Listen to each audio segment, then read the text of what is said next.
There's a new TikTok trend where people are saying that they're white, but non-practicing. Some say it jokingly, some say it seriously. And me, I say it from the deepest place I know. I am white, but I am non-practicing. Because whiteness, not in skin, but the systems, was never meant to be neutral. It was designed to be the default, the unspoken standard that everything else gets measured against. And I've never been okay with it. Even as a kid, I felt the weight of it. The injustice, the silence, the way the world tilted toward people who looked like me and away from those who didn't. So, With all due respect, ma'am, I don't know if there's been a time in all of human history where anybody was looking to lean into individuals like yourself. I'm just saying. They likely would have called you somewhere between insane and maybe even, dare I say, an untouchable. This is just history. History has not always been pretty. But yeah, I just can't sit here and let you lie on history like that. Now, look, all seriousness, folks.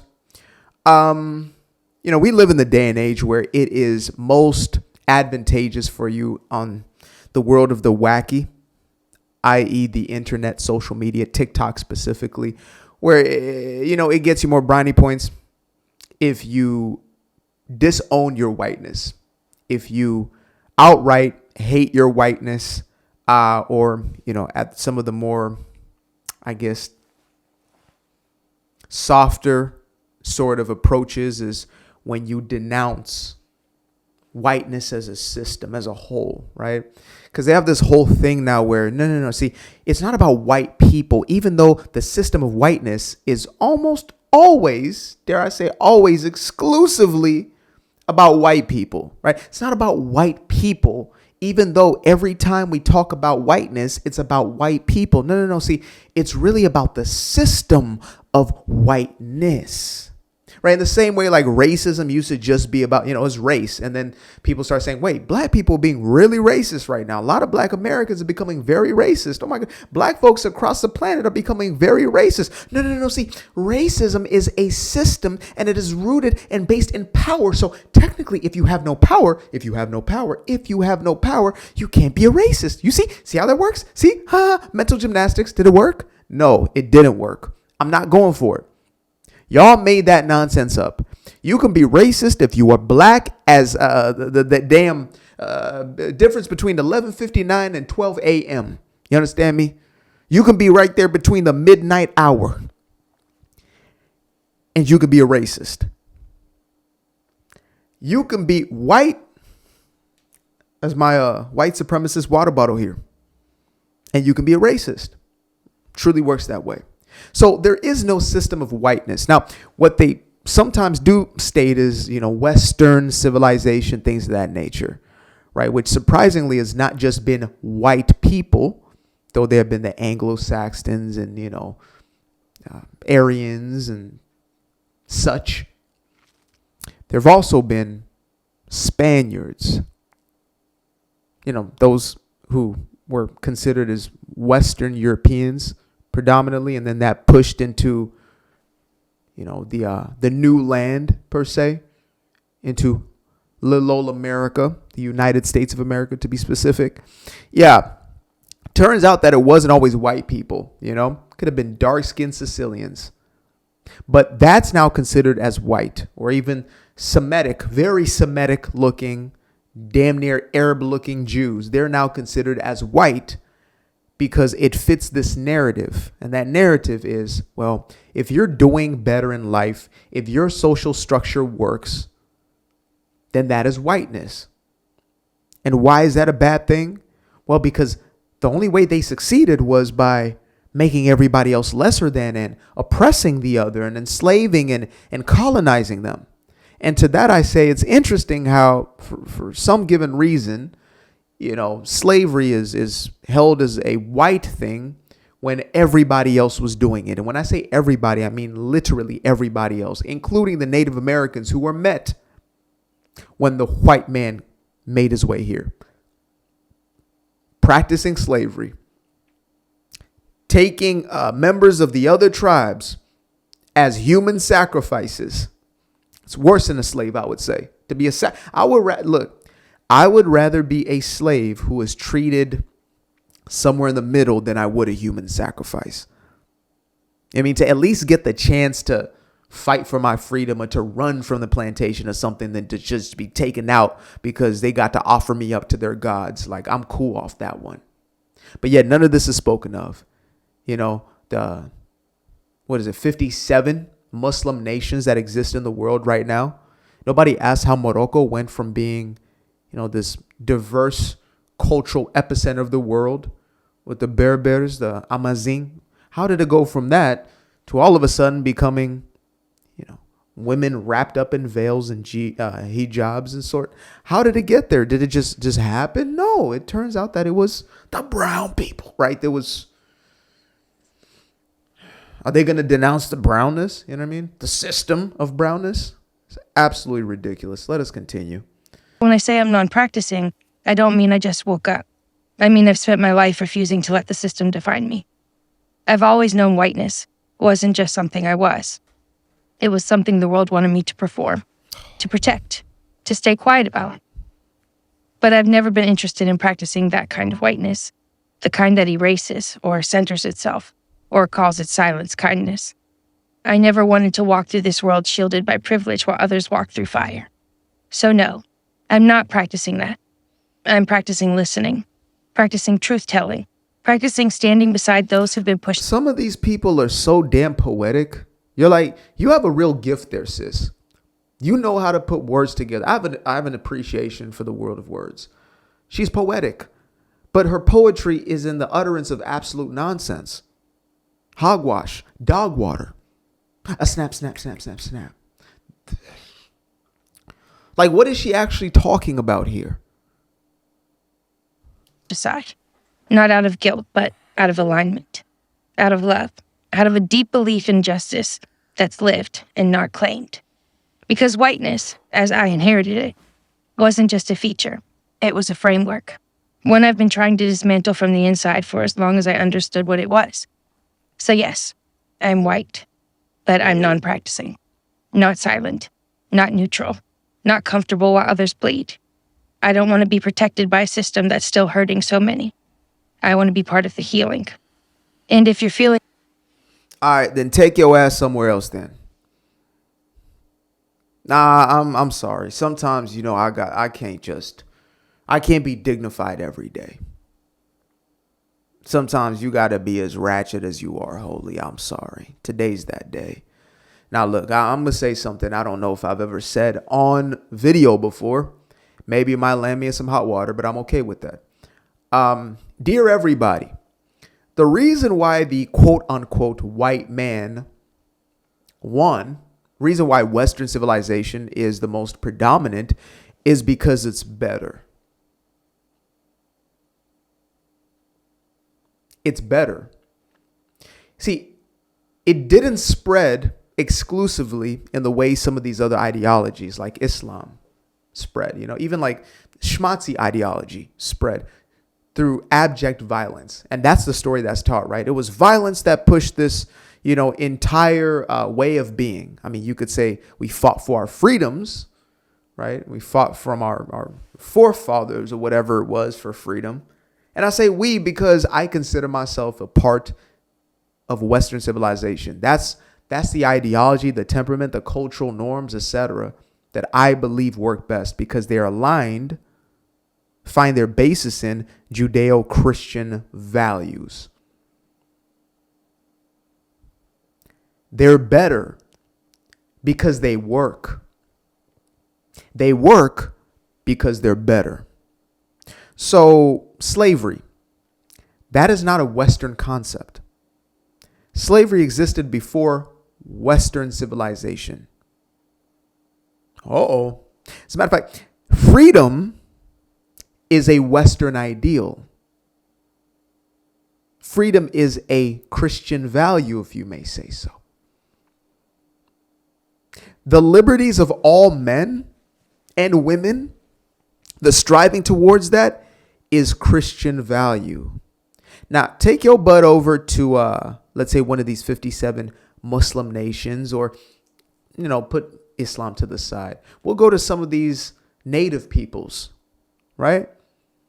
These indigenous peoples, and see if there aren't disparities between men and women. I remember watching a documentary, and the men were saying in this village that, the women were dirty, they were this, they were that, they were not the same as men, they were not equal. So the women were off, somewhere else. The men would just be amongst one another, beautifying themselves in essence.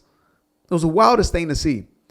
These are the advanced Aborigine. They're so connected to nature and spirit. And yeah, that's the sort of stuff they believed over there. It worked. It was better. For example, the Japanese. The Japanese struggled from the 1600s to roughly the 1800s because they were isolationists and because they weren't willing to progress. They were referred to as backwards people by Dr. Thomas Sowell. And so there came a time when they realized, oh man, these guys over here out west, they've got their stuff together. Like they figured something out, right? You're seeing the new world, United States of America. I mean, it was a new world even before it was United States. It was the colonies, but they're seeing they're seeing this machine working. The experiment is working. And so they say, you know what? We need to do that if we're going to grow, if we're going to advance as a people. People think of Japan as the advanced civilization it now is, bullet trains. They don't understand that before they couldn't even make a moving train. And so they mirrored themselves after the United States in all its Western ideals. And they started to practice the same principles. They stopped worshiping their own so-called heroes and they started worshiping or looking up to, hopefully not real worship, but looking up to, admiring, pedestalizing the likes of the Benjamin Franklins and the Abraham Lincolns of the world. Those became their heroes. They didn't give a damn that they didn't have the same phenotype. They cared about the cultural elements and they took that with them. They became carriers of that. And you know what happened to the Japanese? Just look at Japan today. Look at Japan today. Now, they need to keep having babies and they need to keep out the people who are going to be, cultural vampires, per se. But, I mean, they are one of the most successful nations in the modern world. So, whiteness. If you classify whiteness as Western, as, much of what we honestly have the privilege of living in today, due to those who came before us, the missionaries who, saved my great grandfather and helped to steer him in a direction that would set my family on a course to where we wouldn't have to be, subject to a lot of these dogmas, to a lot of these backwards way of living. If it wasn't for the white man, you wouldn't have that cutesy little iPhone, sis, at the very least. And it would be very, very difficult to become morbidly obese. I gotta say it. It would. It would be virtually impossible for you to do that if it wasn't for the white man. So you got to thank him for the snacks too.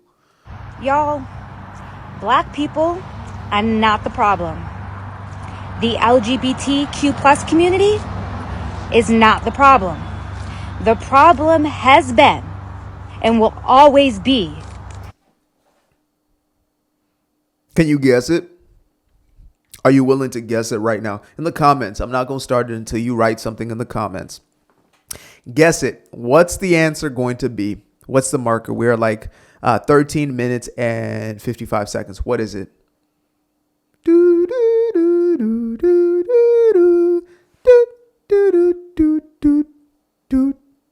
The cis white male. I didn't watch this ahead of time. I just knew the context. And I said, oh, we're bringing this into our conversation.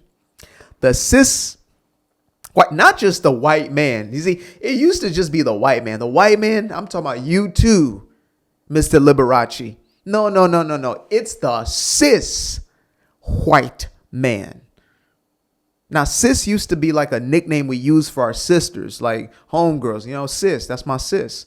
Now that means the opposite of a cis technically is a dude, because it means you're a straight dude, not a cis. Sissy, it is also confusing. Until they are finally held accountable for their vile and grotesque behavior. And when I talk about accountable, I don't mean, oh, that wasn't nice to say. I'm talking about getting punched in the fucking face. Whoa. See, this is what I call black privilege. And mind you, she probably has a black mama, black daddy. And the ones who have, she probably has a white mama, white dad. The ones who are oftentimes mixed and get into this wokeness are the most dogged animate. I mean, I did my little connecting the dots a while back. We have people like Huey P. Newton, who's one of the founders, of not the founding father of the Black Panthers, not to be confused with Wakanda, up in Oakland, the Black Panthers. You have, what's his name? Andrew Young, right? Civil rights activist. You have Sean King, one of the founders of the BLM scam. You have Bob Marley, of course, who was one of these freedom fighting brothers. I guess his wasn't just the plight of the black man only, but he oftentimes referred to that white father. Angela Davis, I believe. Toni Morrison. Maybe I'm a little off there, but they look more half white adjacent than not, right? It's real interesting. The lighter skin folk are just, the overcompensation is crazy. Crazy. She just said to impose violence onto these men for the sake of their existence. This is beyond simple racism. This is racism in action. Now, somebody left me a joyful comment stating that, you know, though I knew my stuff about slavery, I wasn't getting the full picture, and I was, shallow in the things that I teach. So they started going on about, the KK and the other K, White League, red shirts, chain gangs, debt. What is that? Did he spell that correctly? Pointage, sharecropping, exploitation, black codes, Jim Crow, segregation laws, poll tax, literacy tests, grandfather clauses, white pride. So he basically just AI'd a laundry list of black struggle, and he found himself a list. And unfortunately to that guy, I'm not gonna, spend today. Might do it another day, right? Might actually give him a little bit of a highlight. Maybe we can talk at some point. Maybe we can go back and forth, and he can read his AI script to me as well during that video. But here's the thing. Struggle. Everybody's been through it at some extent.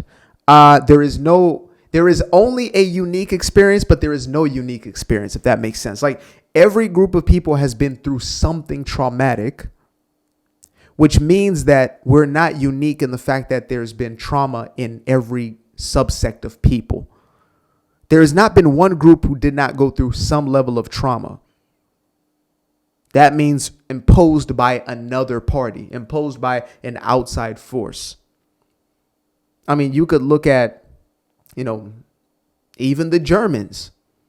The Germans face discrimination. They faced, outright racism and hatred and attacks upon them because of their German heritage by a lot of the nations in the Balkan countries, the Czechoslovakians and the Soviets, etc., who started to see these people in ironically the same way that they then started to see the Jewish people, who were advancing and, uplifting themselves, and there was smaller subsect within the larger populace. And it's a very, very strange dichotomy. It's like hurt people. But back to the point at hand,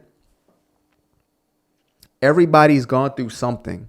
And to nail everything to that one scapegoat of the white man is not only disingenuous, but now it's gotten to a place where, dare I say, it's dangerous. And it's not just dangerous for, white people. In the same way, when I point to the Jewish people and how there's so much Jewish hate, it's not just dangerous there. It doesn't start and stop there. That's not how hatred works. Right? That's not how evil works. It doesn't stop and start. It begins there, and it's always cyclical. So you're creating your own, dare I say, quote unquote, karmic cycle per se. You are planting your own seeds, and you will have to bear that same fruit.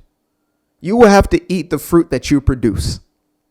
So, these people are stating that, well, this is just payback for what they did, but nobody actually did anything to these people.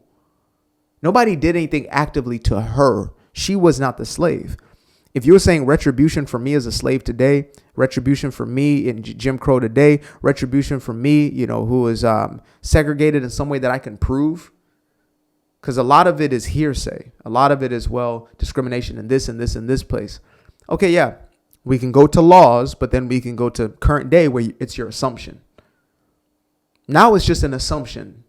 I didn't get the loan because I'm black. That's an assumption today. And it's happening to you. Now, your great granddaddy, he was duped out of not getting the house or whatever it was. That's not owed to you. That's a blessing if somebody's going to give you something because of what they went through back then. That's a blessing, but that's not required. Otherwise, everybody owes everybody something. Your granddaddy and grandmama or great owe mine, or you owe me, I owe you. Damn near cancel each other out. That's how that works. Oh, black folk were slave. Yeah, you know who else was slave? White folks. 2 black people. Oh, well, if you want to, they want to claim Egypt, right? They want to claim Egypt. They say, okay, Egyptians are black. Okay, you enslaved the Jewish people for 400 years, and you call the Jewish people white, right? See how that works? It's all catch-22s. Can't we all just get along? The faster we can let go of this mentality, the better it's going to be for everybody. Let go of the victim narrative and you will free yourself. I promise you that. I promise you that. I'm sorry if maybe, daddy wasn't in her life or whatever it is that led to this sort of hatred and disdain for herself as well as the lady before. But it's not worth it. Not even in the slightest. So ashwagandha forever. Appreciate you guys for tuning in. Now, if you'd like to stay around, make sure to click that little subscribe button down there, or you can show some love by going to the description below and clicking on the button titled Buy Me a Coffee. Leave a little something there, or click on the Cash App. Leave a little something here. Till the next time, peace. Aquarius.